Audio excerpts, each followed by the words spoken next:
of prime factorization. So there's two things to note here.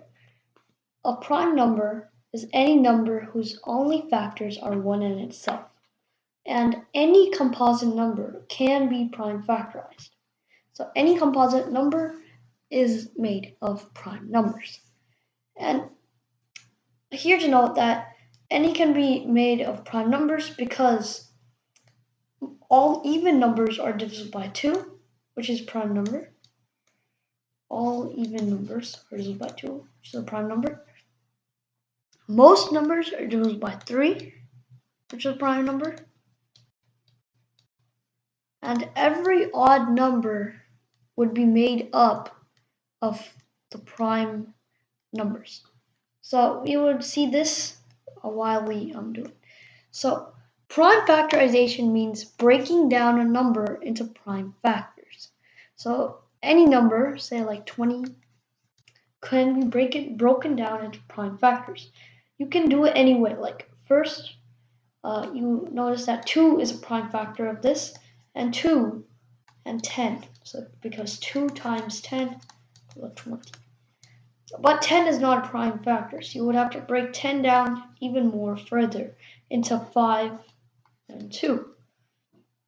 But 5, 2, and 2 are prime factors. So we have completely broken down 20, and this is a prime factorization, which we can see is 2 times 2, 2 times 2 times 5, which is equal to 2 squared times 5. 2 squared times 5 is a complete prime factorization of 20. Let's do another number.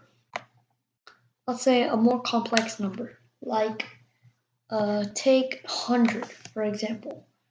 So 100 is a bigger number than 20, but you can still break it down slowly.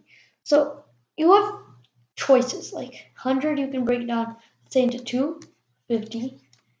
Normally you should just keep on going with 2's until it becomes an odd number. And then from there you can like think on which factors it would be on 25, which would be 5 and 5. And now just merge these. So there's 2 2's, so that would be 2 squared times 5 squared would be the prime factorization. But there's another it doesn't matter on which you start breaking it down from.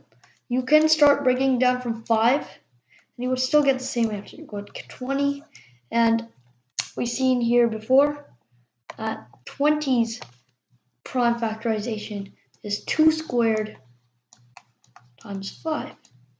So we just add this 5, so we would get 2 squared times 5 squared, which is the same answer. Let's do another example.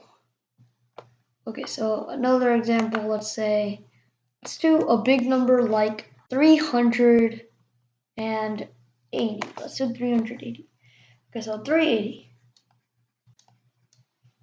So the rule of thumb is you just break it down by 2 until it gets to be an odd number. So it's still even.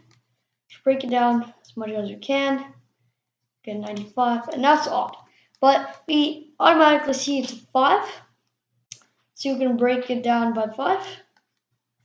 So 19, and 19 is a prime number, so 19, it cannot be broken down. The prime factorization of 380 would be 2 2's, so that would be 2 squared times 5 times 19.